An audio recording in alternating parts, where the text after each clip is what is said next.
Hello and welcome to Fluentlingua.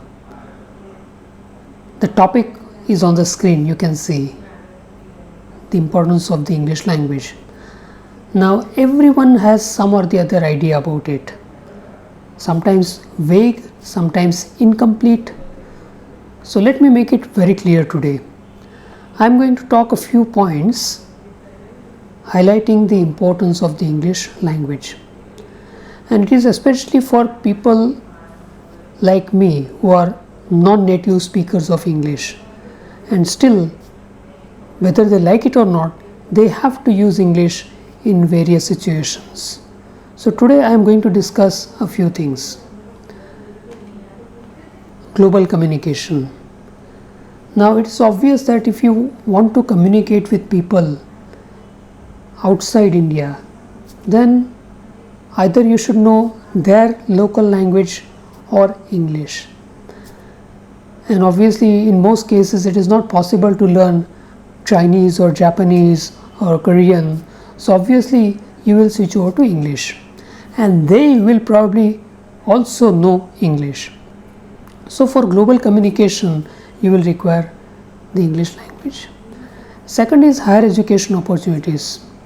Still, even if you don't like, you will have to learn English for higher education. You talk about medical field, you talk about higher engineering, IT industry. So in most cases we don't have material in local languages, and that's why even if we don't like, we have to go for English. In certain countries like Japan, the situation is different. There they have material in their own language, so they don't need to rely on the English language. But for us right now, it is our limitation. Third is employment prospects.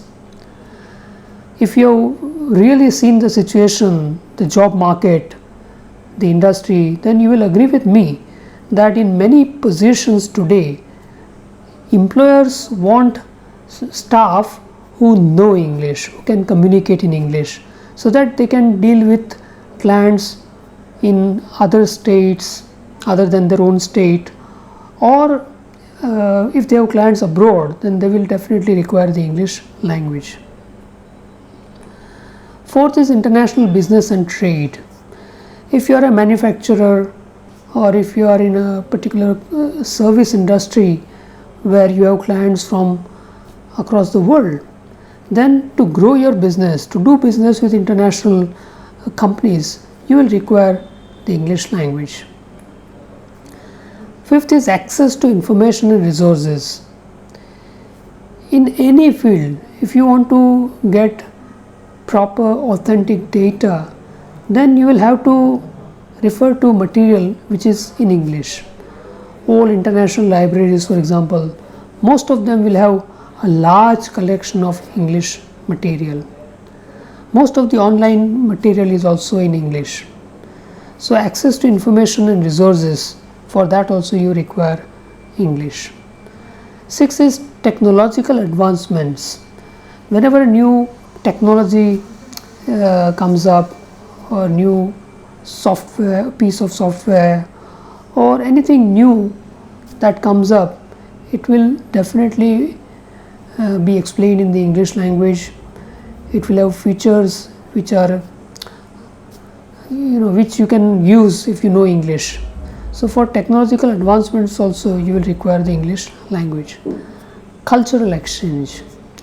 Suppose you want to know about, say, Japanese culture. You meet people from Japan, China, Korea, and for mutual cultural exchange also, not for business but even for cultural exchange, you will require the English language. You will speak in English, they will understand. They will speak in English, you will understand. But if we both use our own languages, then probably there won't be any communication. Travel and tourism. If you go to a foreign country, then again you need English to understand what the tourist guides are saying. In foreign countries, probably they will not be familiar with your local language. You may have Gujarati or Marathi as your first language, but international guides, they will definitely use English. In some cases they may use Hindi, but English will definitely be there as one of the languages.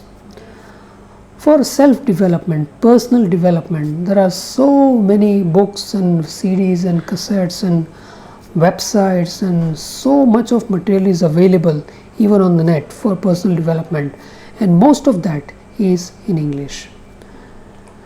Next, access to global literature. For example, if you think about a very remote country somewhere in Europe, for example, and if there is some very prominent piece of literature, now if you want access to that literature, you cannot have that in your mother tongue probably. Most cases it is translated into the English language. So for access to global literature also you require the English language. And of course, for social and professional networking, I am sure there are many groups of people, clubs and organizations, NGOs, they do a lot of networking. So if you want to benefit from that networking events, then also you require the English language, because it is a link language there. It's not something like you like it or love it, but it's just a link language. It is a tool that you can use. So these are the 11 points that I wanted to mention. Let me quickly revise why English is important for non-native speakers of English like us. First, for global communication, higher education opportunities, employment prospects, international business and trade, access to information and resources, technological advancements, cultural exchange, travel and tourism, personal development, access to global literature, social and professional networking.